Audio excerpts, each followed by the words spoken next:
Centre of mass का concept लगा के सिंपल हार्मोनिक मोशन की डिफ़िकल्ट प्रॉब्लम, जिसमें बेसिक जिस मास पे हमने छोटा मास रखा है जिसका सिंपल हार्मोनिक मोशन होगा, वो मास इस केस में वेज है, वो वेज भी अगर मूव करे। आप एक बार डायग्राम ध्यान से देख लीजिए, इसमें कहीं पे कोई फ्रिक्शन नहीं है।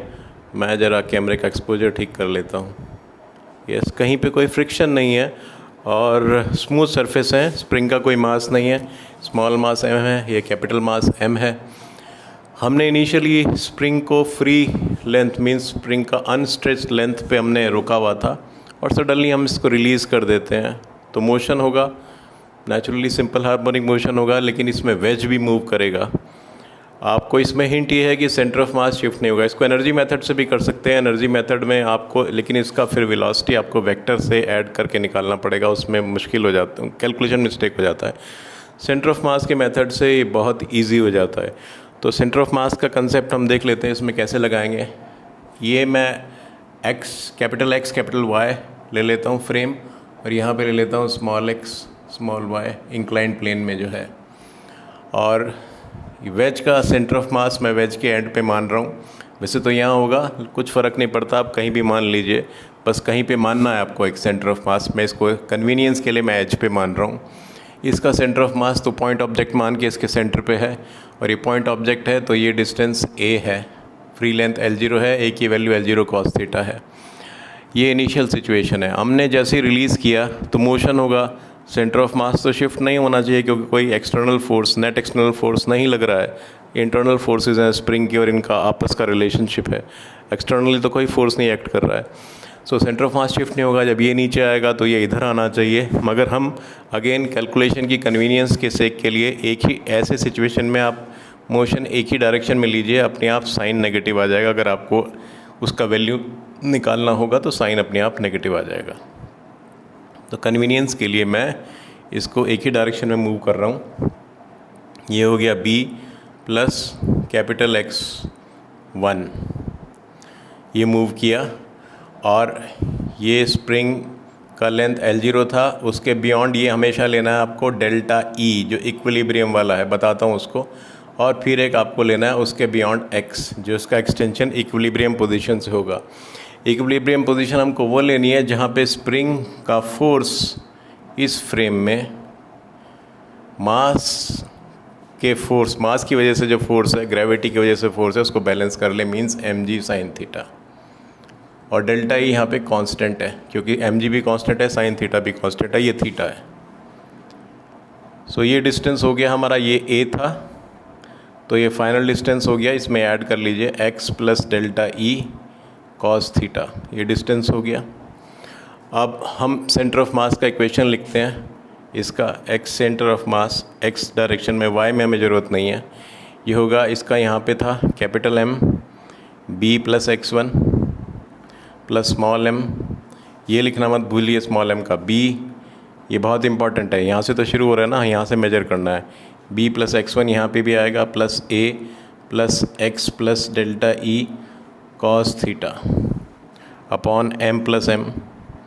अब क्योंकि सेंटर ऑफ मास शिफ्ट नहीं हो रहा है तो इसका वेलोसिटी भी ज़ीरो है, कोई एक्सटर्नल फोर्स नहीं है। हमने इनिशियली भी कोई एक्सटर्नल फोर्स नहीं दिया, सेंटर ऑफ मास वहीं पे है, तो इसका dx अपॉन dt भी ज़ीरो आएगा, और d square x upon dt square भी ज़ीरो आएगा, क्योंकि कोई नेट एक्सटर्नल फोर्स नहीं लग रहा है, तो सेंटर ऑफ मास का एक्सेलरेशन ज़ीरो होगा। अब मैं डबल डिफ्रेंशिएट कर देता हूँ, तो मेरा आता है minus m x1 double dot is equal to m, ये सब एलिमिनेट हो जा रहे हैं, b a डेल्टा ई, क्योंकि सब कांस्टेंट है, m x1 double dot plus small x double dot cos theta.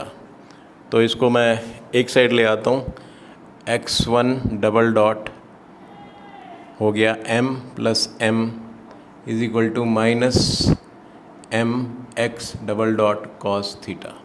ये एक मेरा इक्वेशन आ गया जो इम्पॉर्टेंट इक्वेशन है। देख लीजिए, इसमें कहीं गलती तो नहीं है। नेगेटिव साइन तो आएगा ही, क्योंकि दोनों अपोजिट में चलेंगे। तो अपने आप आ गया नेगेटिव साइन, क्योंकि हमने उसको लिया था, अपने आप अपोजिट में आ जाएगा। अब आप देखिए, हम इसका इक्वेशन ऑफ मोशन लिखेंगे अब इस मास का, तो उसमें ध्यान रखना है mx डबल डॉट, ये डायरेक्शन मैंने इस डायरेक्शन में लिख रहा हूँ, उस डायरेक्शन में पॉजिटिव ले रहा हूँ, और ये आपका हुआ mg sin थीटा, इसको हेल्प कर रहा है, इसके अलॉन्ग है, mg sin थीटा ऐसे है, x के डायरेक्शन में है, minus spring force delta E plus x and one more thing, क्योंकि ये ऐसे एक्सलरेट कर रहा है y1 x1 double dot x1 double dot accelerate कर रहा है, तो इस पे जो सीडो फोर्स लगेगा m x1 डबल डॉट लगेगा ऐसे, और इस डायरेक्शन में हो जाएगा m x1 double dot cos theta. तो ये हो जाएगा minus m capital x1 double dot cos theta.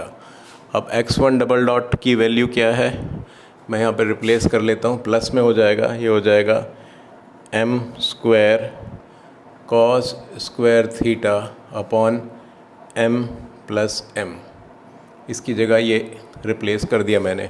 अब इसको सॉल्व कर लेते हैं, यहाँ पे x डबल डॉट भी आ गया, स्मॉल f। अब सब ये तो कैंसिल हो जाएगा, mg sine theta and k delta E will cancel, तो हमारा आ गया equation x double dot, m common ले लिया, 1 minus m cos square theta upon m plus m is equal to minus K X.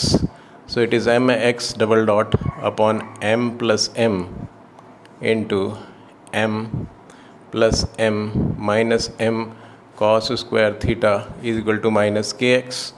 So m x double dot upon m plus m, m ये small m है, plus m common लिया, ये हो गया sine square theta is equal to minus K X. ये हो गया आपका equation of simple harmonic motion. तो ओमेगा की वैल्यू कितनी आ गई, k into m plus m upon m into m plus m sine square theta का स्क्वायर रूट।